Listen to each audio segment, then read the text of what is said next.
I feel sad because I lost my school, my dance, and then I stopped my modeling because he's jealous of my pictures. Prepare yourself for one of the most intense couples we've ever seen on 90 Day Fiance. This is a couple that are so addicted to each other that they're on a 24/7 video call. Is that love? Or is it a little darker than that? I'm sorry I haven't been able to come over to your house. Because it's a house full of women and Mary's not okay with that. Right. Right. That's right. At what point is it no longer love? When you're giving up your future or when you're tearing yourself apart from your family?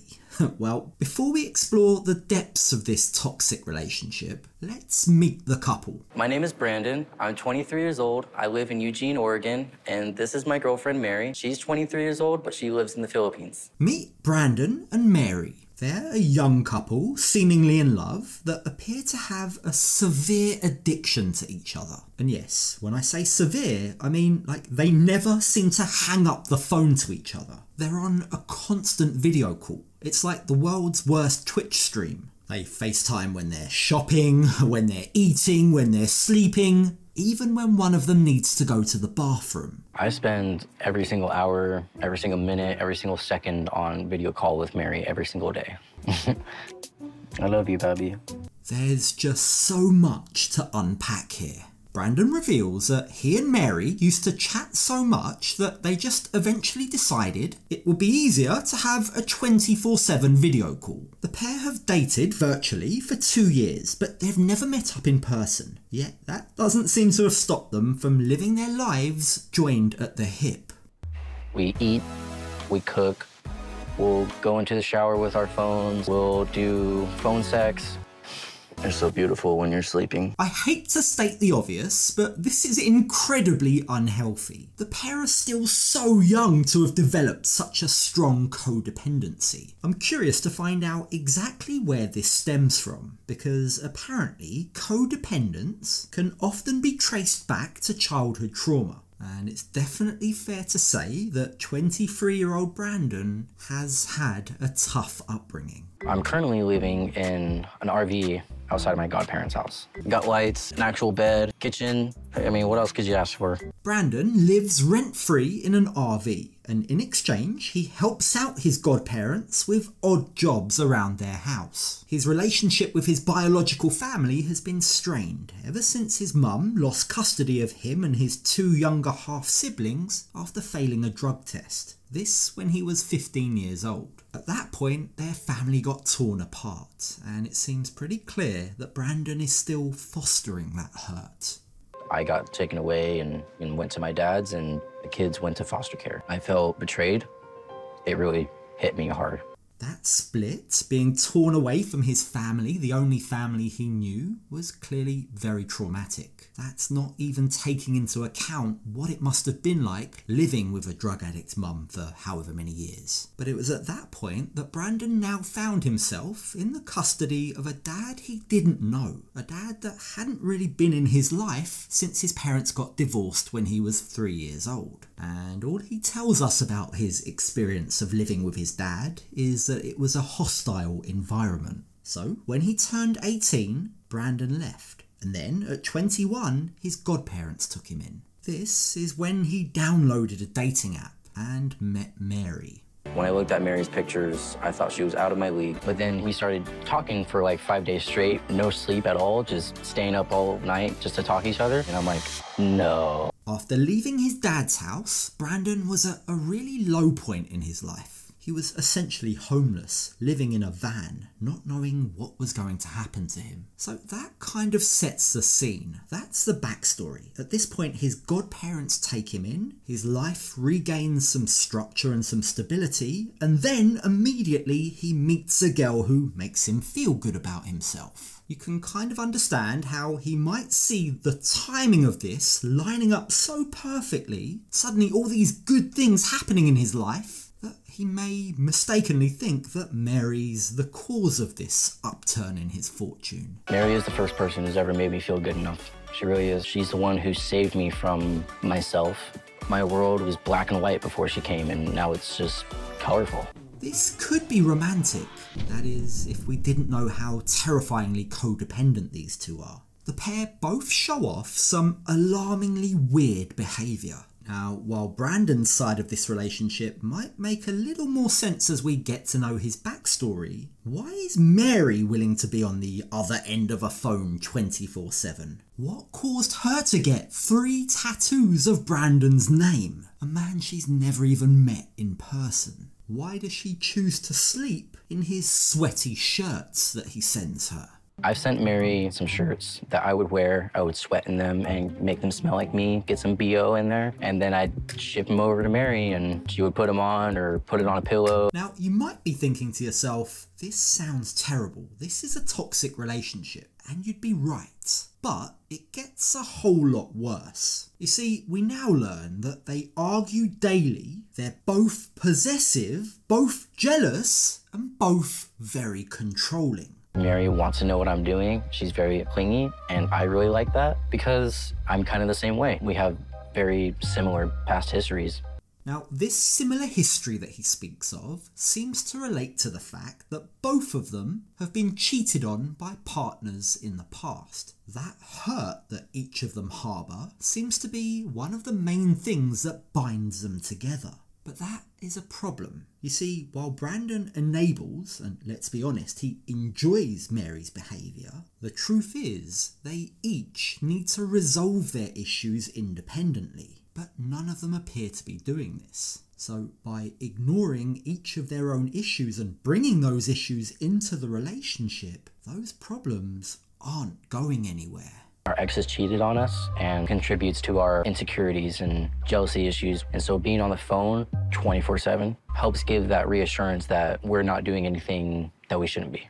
This constant video calling is starting to seem less about love and more about surveillance. When Brandan goes to the dentist, Mary joins him. But immediately we sense a problem. She's unhappy that Brandan's interacted with a female receptionist. And when Brandan's female dentist asks him about this relationship he's in, Mary loses all control. Is this your first love?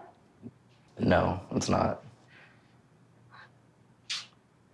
It's a clear misunderstanding. Brandan took the dentist's question to mean, is this your first girlfriend? But Mary took the question literally. And as a result, there and then, in the middle of his dental appointment, she begins crying. I mean, could it get any weirder? What must the dentist be thinking? What a huge overreaction from Mary. And yet, incredibly, Brandan blames himself. Anytime I've made Mary upset or I've caused her pain or I was talking to a girl in a certain tone of voice, I feel like I've let her down. He's actually done nothing wrong, yet Brandan's upset and feeling guilty. Mary's outburst feels like a form of emotional abuse. Her own issues are making her partner feel scared to step out of line. But instead of sticking up for himself, Brandan enables this behaviour. So what's Mary's story? What's causing her to be like this? I was 8 months. My parents left me and my brother. My grandparents are the one who raised us. I still have that feeling that anybody that I will love will leave me. We're starting to see the similarities she shares with Brandan. Feelings of betrayal, disappointment, abandonment by parental figures. Figures that were supposed to love and look after them. That plus the fact that both have been cheated on in the past, which now has left them in this incredibly toxic, controlling relationship. They constantly fear rejection from one another. But whilst Mary needs to control Brandan 24/7, we learn that she seems to think that her own rules don't apply to her.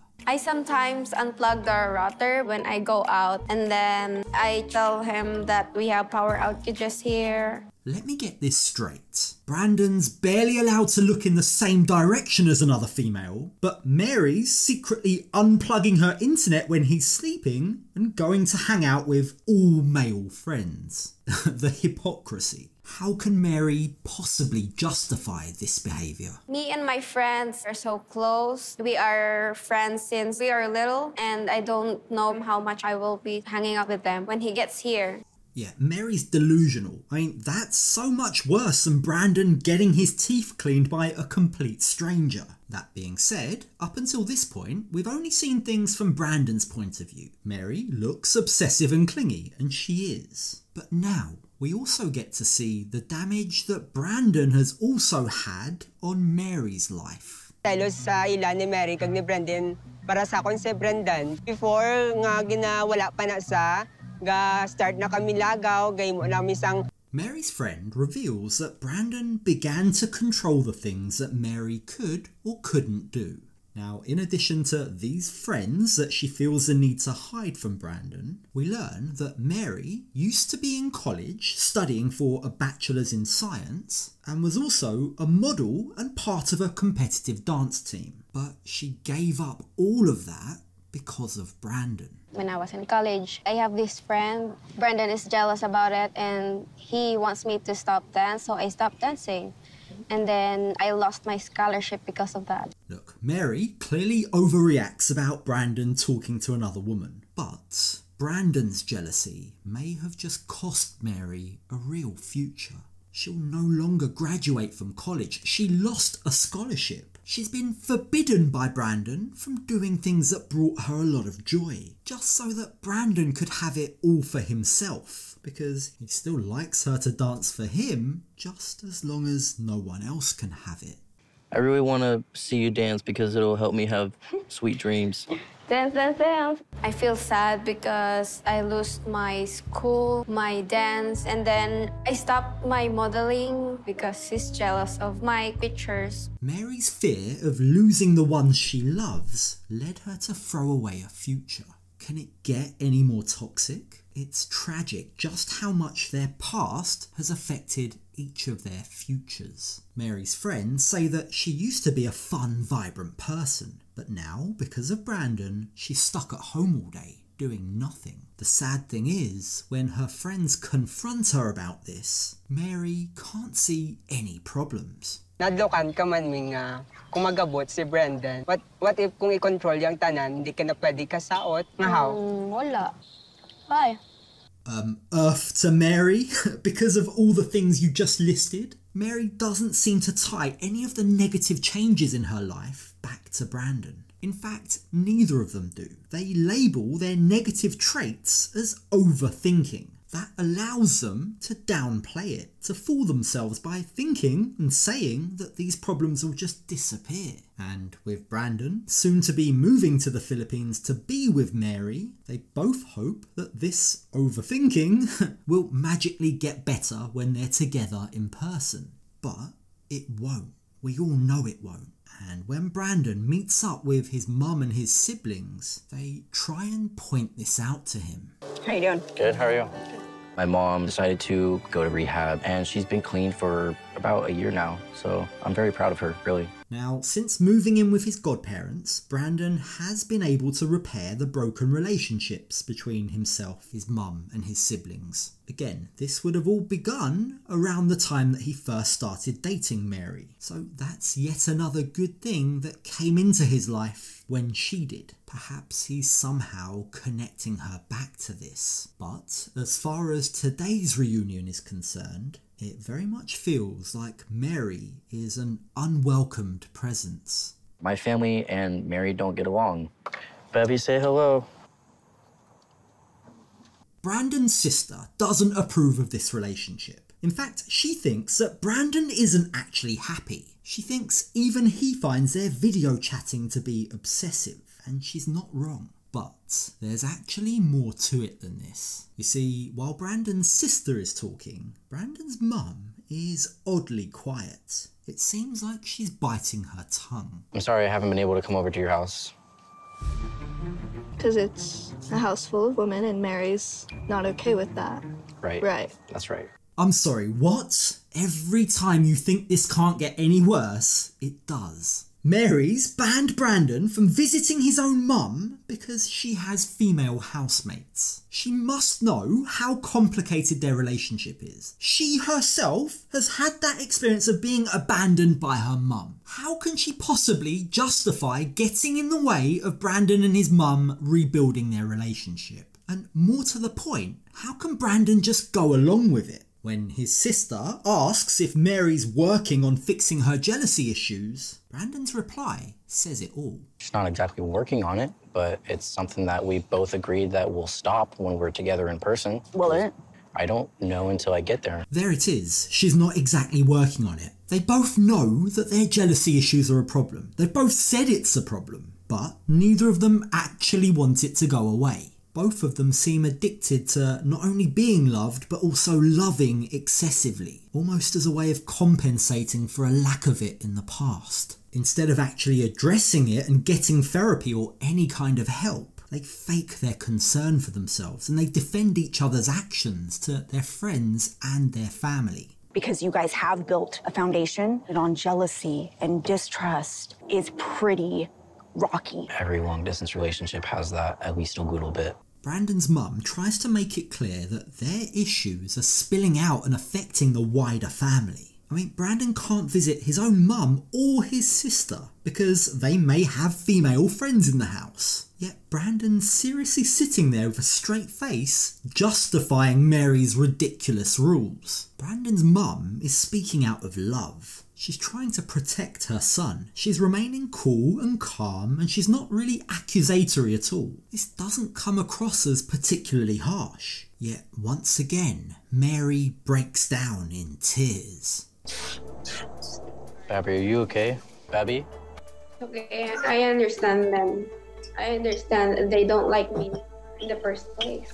Now, the timing of Mary's tears feel really manipulative and opportunistic. As soon as she gets called out for her toxic behaviour, she starts to cry like she's a victim. She's very quick to spin the narrative and try and accuse Brandan's family of hating her. I'm not even sure her tears are real. Given that she covers her face with a pillow, it's very possible that these are just crocodile tears designed to derail the conversation. And now, Brandan's family has had enough. Toxic is when she doesn't want you around another female that's your mother or your sister. She's not looking out for your best interest. She's looking out for her own interest. Everyone's getting emotional except for Brandan. Mary's crying, Brandan's mum's raising her voice, Brandan's sister is pleading with him, and even Brandan's younger brother is upset. He says he really misses his older bro. Yet Brandan just sits there in silence and completely expressionless. As soon as I get there, it will be better. Okay, I know she claims to love you, and I know that you believe she does, but I have yet to see it. As soon as I get there, it will be better. When he gets here, it will be easier. We both just overthink. I mean, try and disguise it however you want, guys, but the truth is, if neither of them are willing to look inwards and work on healing themselves first, nothing will get better. My fear is that when Brandan gets to the Philippines, this might descend into one of the most chaotic relationships we've ever seen on this show.